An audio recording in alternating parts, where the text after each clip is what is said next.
वंदे मातरम। जय हिंद। मैं चक्रधार संक्रांत से प्रमोद त्यागी। अगर किसी को सच सुनना पसंद नहीं है तो कृपया करके उनके लिए हमारी ये वीडियो नहीं है। काबुल में बम धमाकों के पीछे पाकिस्तान का हाथ। आज अमेरिका ने किया हवाई हमला, तालिबान के 15,000 लोगों को क्या धराशायी। और अभी अमेरिका कब तक तालिबानियों को इस तरह से ही ढेर करता रहेगा, इस चीज का किसी को पता नहीं है। तालिबान और पाकिस्तान में मचा हड़कंप। पूरी सच्चाई जानने के लिए हमारी वीडियो को लास्ट तक देखते रहिए।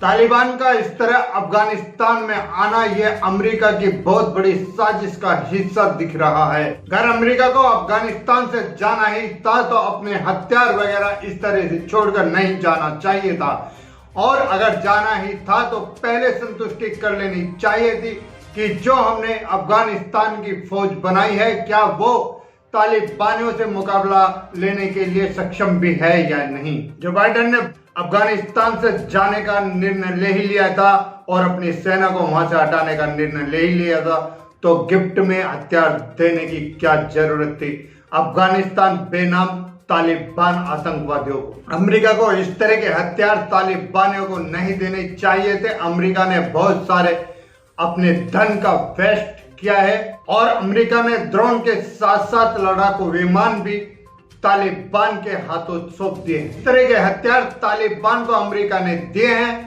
जो कि सपने में भी तालिबान ने कभी नहीं देखे थे। हालांकि उन हथियारों का तालिबान इस्तेमाल नहीं कर सकता क्योंकि तालिबान के पास तो इतनी भी अकल नहीं है कि उन हथियारों को यूज कर सके, लेकिन तालिबान पाकिस्तान की सेना को बुलाकर उन हथियारों का यूज करने में सक्षम होने की सोच रहा है और कर भी सकता है। अमेरिका को अफगानिस्तान छोड़ने से पहले वहां पर पूरी तरह से छानबीन कर लेनी चाहिए थी कि कितनी सेना अफगानिस्तान की और कितने घुसपैठिए तालिबानी अफगानिस्तान में घुसे हुए हैं।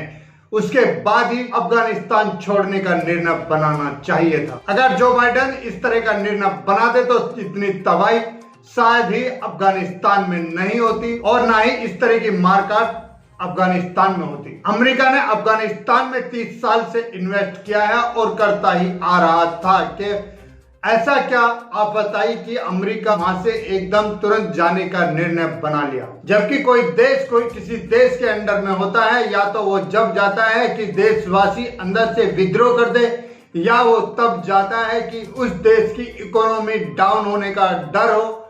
लेकिन यहाँ पे इस तरह का कोई भी डर भय खतरा नहीं था। अफगानिस्तान वाले भी अमेरिका वालों को सहयोग कर रहे थे क्योंकि वो अपने देश को उन्नति की ओर ले जाना चाहते थे, इसलिए उनको अमेरिका की सेना से कोई भी भेदभाव नहीं था और अमेरिका के अंदर भी कोई इस तरह का विचार नहीं था कि अफगानिस्तान को गुलाम बनाया जाए। अगर गुलाम बनाने वाली बात होती तो अमेरिका उसको आते के साथ ही गुलाम बना सकता था, लेकिन अमेरिका ने भी अपनी सहनशीलता का परिचय दिया और आज तक अफगानिस्तान का साथ देता हुआ आया। लेकिन ऐसा क्या हुआ कि अचानक ही जो बाइडेन ने प्लान बना लिया कि अफगानिस्तान छोड़ना है और रातों रात अफगानिस्तान छोड़ भी दिया। जैसे ही अमेरिका ने अफगानिस्तान छोड़ा वैसे ही तालिबानियों का कब्जा अफगानिस्तान पे हो गया। क्या जो बाइडेन के मन में भी भारत को बर्बाद करने का विचार है? क्योंकि पाकिस्तान और तालिबान मिलकर अफगानिस्तान को बर्बाद करने के लिए तैयार हैं और उसी का फायदा उठाकर ये भारत पर भी आक्रमण करेंगे, क्योंकि पाकिस्तान की धूर्त चाल के अनुसार अफगानिस्तान में मारकाट कराने के बाद तालिबानियों का कब्जा कराकर चीन और तालिबान के सहयोग से पाकिस्तान भारत पर कब्जा करने की सोच रहा है। अमेरिका को डुबा दिया अफगानिस्तान पाकिस्तान की सह पे तालिबान ने। पाकिस्तान चीन अफगान के विजेता देख रहे हैं। तालिबान का अफगानिस्तान पे इस तरह से कब्जा ये दुनिया को दहशत में डालने का एक नया तरीका था। तालिबानों के आक्रमण का अफगानिस्तान के आवाम पर क्या असर पड़ा है? अफगानिस्तान के आसपास जितने भी कबीले हैं उनमें पहले दहशत का माहौल था, लेकिन अब उन्होंने खुद लड़ने का निर्णय लिया है। और उधर तालिबान ने अफगानिस्तान के अंदर जितने भी पाकिस्तानी आतंकवादी टेररिस्ट बनते वो सबके सबको आजाद करके उन्हें अमेरिकन गनों के साथ सम्मानित किया है। और उधर तालिबान अपने लोगों को 1000 साल पुराने चमत्कारिक किस्से सुनाता है, जो आज के जमाने में हम अपने बच्चों को सुनाए तो हमारे बच्चे हमारे ऊपर ही हंसने लगेंगे। लेकिन तालिबानी सोच एक अजीब सोच है, वो उस पर अमल भी करते हैं और उसे ध्यान पूर्वक सुनते भी हैं। और तालिबानियों के किस्सों में वही मारकाट के अलावा कोई दूसरी चीज नहीं होती। जिस तरह से पहले राक्षसों का जमाना हुआ करता था, उन्हीं राक्षसों को याद दिलाते हुए तालिबान अपने आप को सूरवीर कहलाना चाहता है। तालिबान कभी नहीं उभर पाता, वो धीरे धीरे टूटता ज्यादा था। लेकिन जो बाइडेन ने तालिबान को हौसले का पंख लगा दिया है, जिस कारण वो अफगानिस्तान पर हमला करके अपने आप को दुनिया का सबसे बड़ा 30 मार्का समझ रहा है।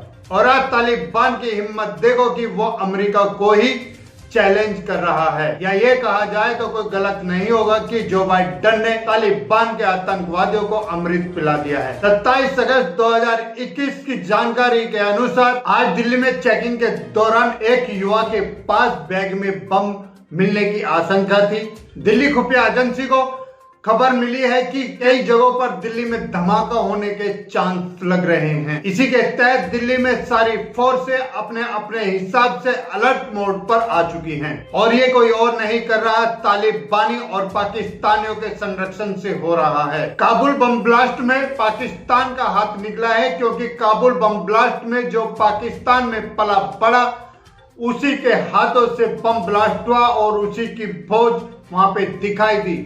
पाकिस्तान हर ऐसे मामले में संदिग्ध रहता है जहां पे आतंकवादी गतिविधियां होती है, या ये भी कहा जाए कि पाकिस्तान आतंकवादियों को पालने वाला सबसे बड़ा सरगना है, तो कम नहीं होगा।